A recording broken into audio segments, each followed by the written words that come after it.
بسم اللہ الرحمن الرحیم۔ آپ صلی اللہ علیہ وسلم نے ارشاد فرمایا، تمام اعمال کا دار و مدار نیت پر ہے، اور ہر عمل کا نتیجہ ہر انسان کو اس کے نیت کے مطابق ہی ملے گا۔ جس شخص کی ہجرت ترک وطن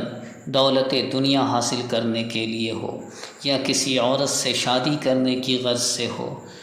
اس کی ہجرت انہی چیزوں کے لیے ہوگی جن کے حاصل کرنے کی نیت سے اس نے ہجرت کی ہے۔ یہ بخاری شریف کی حدیث نمبر 1 ہے، اور یہ بہت ہی اہم حدیث ہے۔ ہمارے اور آپ کے پیارے نبی آقا نامدار محمد عربی صلی اللہ علیہ وسلم نے اہل ایمان کو اس طرف توجہ مبذول کرائی ہے کہ ایمان والو، جو بھی نیک اعمال کرو وہ خالص اللہ کی رضا کے لیے کرو، تاکہ یہ عمل اللہ کے نزدیک قابل قبول ہوں اور آخرت میں اس کا بھرپور بدلہ دیا جائے۔ اس لیے کہ اگر ہمارے اعمال درست نہیں تو ہماری تمام نیکیاں برباد ہو جائیں گی، اور قیامت کے دن اللہ تعالی ہمارے منہ پر پھینک دیں گے اور کہیں گے کہ تم نے یہ عمل دنیاوی اغراض و مقاصد کے لیے کیا تھا۔ چنانچہ دوسری حدیثوں میں آتا ہے کہ کل قیامت کے دن شہید اپنے خون سے لت پت کھڑا ہوگا اور اللہ کے بارگاہ میں عرض کرے گا کہ الہی، میں نے تیرے لیے اپنی گردن کٹا دی، مجھے اس کا بدلہ چاہیے، مجھے شہیدوں والا مقام چاہیے۔ رب العالمین فرمائے گا کہ تم نے اپنے جانوں کی جو قربانی دی ہے وہ ہمارے رضا کے لیے نہیں، بلکہ تم نے دنیاوی اغراض و مقاصد کے لیے کیا ہے۔ تم یہ چاہتے تھے کہ دنیا میں تمہیں شہید کہا جائے، تمہیں شہادت کے القاب سے نوازا جائے، تمہارے دلی مقصد یہ تھے، اس لیے تمہیں جنت نہیں بلکہ جہنم ملے گا، اور تمہارے اعمال کو بیکار و برباد کر دیا جائے گا۔ آج کے اس پرفتن دور میں ہمیں اس حدیث کی روشنی میں اپنی اصلاح کی بہت سخت ضرورت ہے، اس لیے کہ ہم آج کے دور میں رفاہی کام کرتے ہیں، مسجدوں کی تعمیر میں حصہ لیتے ہیں، یا پھر ہم کوئی نیک کام کرتے ہیں تو اس کی فوٹو کھنچوا کر مارکیٹ میں شیئر کرتے ہیں، اخباروں میں ڈالتے ہیں۔ اگر ایسا کرنے سے ہماری نیت دنیاوی ریا و نمود ہے تو پھر اللہ کے نزدیک اس کا کوئی اجر نہیں ملے گا۔ ہاں، اگر ہماری نیت اس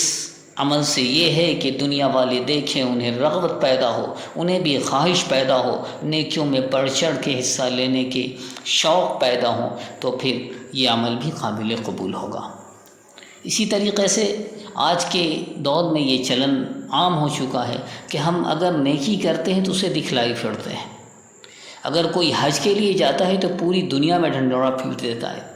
حرمین شریفین میں اپنی فوٹو کھنچوا کر پوسٹ کرتا ہے کہ دنیا والے یہ سمجھے کہ میں نے حج کیا ہے۔ قربانی کے جانور خریدتے ہیں تو اس کی فوٹو کھینچ کر لوگوں کو بتاتے کہ میں نے بڑے مہنگے داموں میں خریدا ہے، لوگوں کو دکھاتے پھرتے ہیں۔ اگر ایسا کرنے کی نیت دل کے اندر یہ ہو کہ دنیا والے ہمیں بہت اللہ کے راستوں میں خرچ کرنے والا سمجھے، یا دنیا والا ہمیں بہت بڑا سخی سمجھے، یا دنیا والا ہمیں نیک سمجھے، تو اللہ کے نزدیک یہ عمل قابل قبول نہیں ہے، کیونکہ اللہ تعالیٰ فرماتے ہیں قُلْ كُلٌّ يَعْمَلُ عَلَىٰ شَاكِلَتِهِ۔ قرآن میں بھی اس حدیث کی تائید موجود ہے کہ ہر عمل کرنے والے کو اس کی نیت کے مطابق اس کا بدلہ عنایت کیا جائے گا۔ اگر اس کی نیت میں خلوص ہوگا، اللہ کی رضا ہوگی، اور یہ چاہت ہوگی کہ رب العالمین ہمارے اس نیک عمل کو قبول کرے، تو انہیں مقبولیت سے نوازا جائے گا۔ اس لیے امام بخاری رحمہ اللہ نے جو بخاری میں یہ سب سے پہلی حدیث لائی، وہ یہ میسج ہے دنیا والوں کے لیے، اہل ایمان کے لیے، کہ نیک عمل کرو تو اس کے اندر خالص نیت اللہ کی رضا کی ہو، دنیا کا ریا و نمود دکھاوا نہ ہو، تاکہ یہ عمل اللہ کے نزدیک قابل قبول ہو۔ اور اللہ تعالیٰ بڑا رحیم و کریم ہے۔ اللہ فرماتا ہے کہ جب کوئی بندہ خالص نیت سے ایک عمل کرتا ہے تو اللہ تعالیٰ اس کو 7 گنا، 70 گنا، 70,000 گنا، اور واللہ یضاعف لمن یشاء، پھر اللہ اس میں جتنا چاہتا ہے بڑھاتا رہتا ہے، بڑھاتا رہتا ہے۔ اخلاص کے مطابق اس عمل ایک کیا اور اللہ اس عمل کا بدلہ 70,000، 70 لاکھ، 70 کروڑ، یا پھر اللہ کی رحمت جتنی بڑھانے وہ اللہ کے شایع نشان اللہ تعالیٰ دیں گے اس کا بدلہ۔ اس لیے ہمیں اور آپ کو خلوص نیت سے